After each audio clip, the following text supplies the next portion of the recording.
adalah mengulas tentang pronoun. Oke, kita mulai dari yang pertama. Ini adalah flowchart pelajaran hari ini, yaitu kita akan ada 3 part, yaitu pertama mengulas apa yang kita pelajari minggu kemarin, yang kedua adalah pelajaran hari ini, yang ketiga adalah penutup. Penutup ini isinya pertanyaan-pertanyaan atau pembahasan PR atau assignment seperti itu. Dan yang pertama, last week review itu adalah tentang pre-reading, predictions and connections, developing guide questions, sama monitoring comprehensions. Saya ulas sedikit saja, mungkin untuk mengingatkan kembali apa yang telah dipelajari kemarin, karena khawatir setelah seminggu lupa. Tapi mudah-mudahan di sini semua pada ingat. Masih pada ingat semua kan tentang pre-reading? Coba kita coba pre-reading. Oke, insya Allah ingat. Ditanya kalau begitu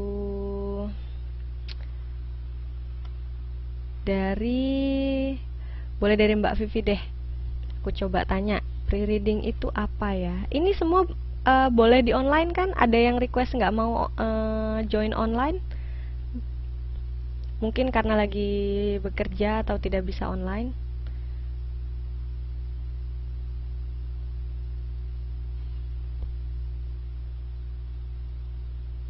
Bisa, oke, Mbak Vivi bisa.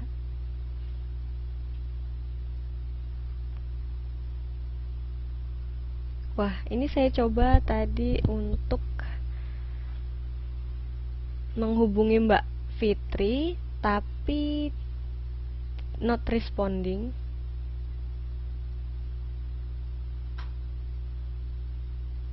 Coba kalau kita coba ke Mbak Vivi.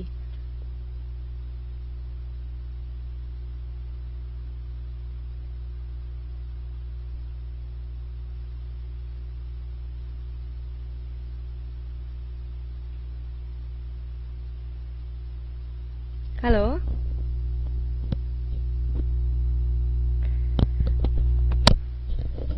Halo Mbak Vivi.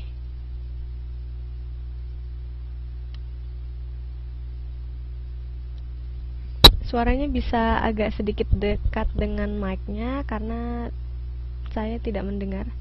Halo?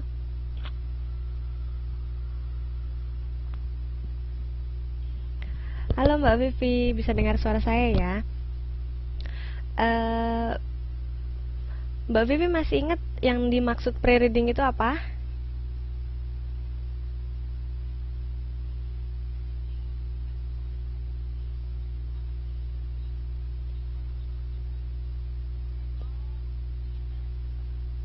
Ya, pre-reading adalah kegiatan yang kita lakukan sebelum membaca, misalnya untuk menebak dari judul. Ya, betul. Oke, terima kasih Mbak Vivi. Berarti masih ada yang ingat-ingat nih ya. Kemudian, terima kasih Mbak. Kemudian ada prediction and connections. Siapa yang masih ingat prediction and connections itu apa? Boleh ditulis di chat di sini. Prediction and connection itu apa? Kemudian, jadi prediction and connection itu adalah sesuatu prediksi tentang apa yang kita baca melalui teks. Kemudian connection adalah hubungan, sehingga prediction and connection adalah prediksi atau asumsi yang kemudian kita hubungkan dari paragraf satu ke paragraf yang lainnya. Kemudian yang ketiga adalah developing guide questions. Developing guide questions adalah pertanyaan-pertanyaan yang bisa membimbing kita untuk mengacu pada isi yang berada dalam teks. Siapa yang bisa kasih contoh developing guide questions itu apa? Apa saja? Bisa diketik di sini. Ya, dengan kata what, where, which. Itu salah satu atau beberapa contoh dari developing guide questions. Kemudian kalau monitoring comprehension itu apa ya? Siapa yang masih ingat? Monitoring comprehensions adalah bagaimana cara kita untuk memahami isi ketika kita mendapatkan kesulitan-kesulitan yang kita dapat waktu membaca teks. Yap, betul Mbak Puji, kemampuan menguasai masalah saat membaca. Oke, nanti berhubung semuanya sudah bisa dan masih ingat pelajaran last week, maka sekarang kita mulai untuk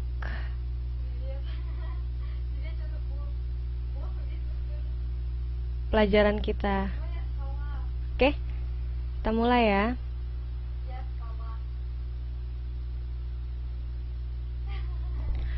Oke, seperti yang tadi sudah disebutkan oleh mbaknya. Sebentar ya. Mbak Irma, I'm sorry, I'm teaching.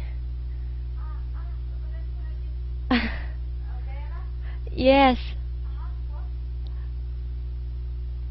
I'm sorry, I'm teaching. Can you speak a little bit lower? Yeah. Sorry, thank you. Jadi pronoun adalah kata ganti. Kemudian di sini menurut pengertiannya adalah pronouns are small words that take place of a nouns. Atau kita bisa artikan ke bahasa Indonesia, pronouns adalah kata yang menggantikan kata benda. Kemudian di sini ada reference atau noun refers to words. Noun refers to words adalah, reference itu adalah ketika kita memiliki kalimat, misalnya Mary buys a lot of chocolates. Kemudian di situ she loves sweet so much. Di sini pronounsnya adalah she, dan yang digantikan oleh she itu adalah Mary. Nah, di sini Mary berkedudukan sebagai reference dan she menjadi pronouns. Sampai di sini apakah ada pertanyaan atau sesuatu yang kurang jelas tentang pronoun? Reference itu bisa subjek, bisa objek. Karena yang digantikan oleh pronoun itu nanti akan kita bahas di slide selanjutnya. Ada objek pronoun, ada subjek pronoun. Oke? Bisa kita lanjut?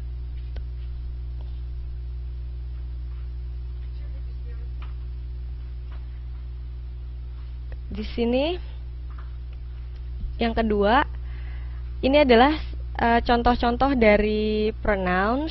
Ada they, dia bisa berubah menjadi their atau them. Ada I, pronounsnya itu me. Ada mine, kemudian he dan his.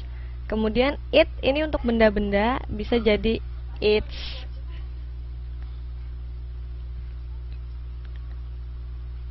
Kemudian kita mulai ke yang selanjutnya, yaitu personal pronouns. Personal pronouns itu adalah pronouns that represent specific people or things.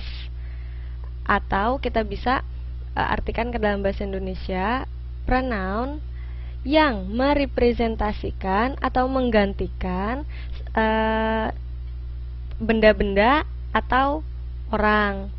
Contohnya, ketika kita mau menggantikan seseorang yang jumlahnya di sini number singular itu ada satu, atau plural itu ada singular itu I, kemudian pluralnya itu we. Kemudian kalau misalnya kita mau menggantikan orang pertama yaitu I, atau orang kedua menjadi you, atau orang ketiga menjadi he. Orang pertama itu saya, Orang kedua itu kamu atau Anda. Orang ketiga itu third person, yaitu he atau dia. Kemudian di sini dikategorikan juga sesuai dengan gender atau jenis kelamin. Kalau misalkan dia he, itu berarti male atau laki-laki. Kemudian kalau she itu female atau perempuan. Atau neuter. Neuter itu artinya netral. Misalkan digantikan dengan it, seperti itu. Contohnya, Anna wants to make chicken soup. She is a good cook. Nah, yang di sini yang digantikan itu adalah Anna. Kemudian digantikan jadi she. Tujuannya adalah agar kita tidak mengulang kata-kata yang sama. Kalau misalnya kita mengulang kata-kata yang sama kan, pertama menghemat kalau misalnya tidak diulang. Kalau misalnya tidak diulang itu, misalnya kalau kita tidak digantikan, maka di sini ada kalimatnya Anna wants to make chicken soup. Anna is a good cook. Jadi kalimatnya berulang gitu.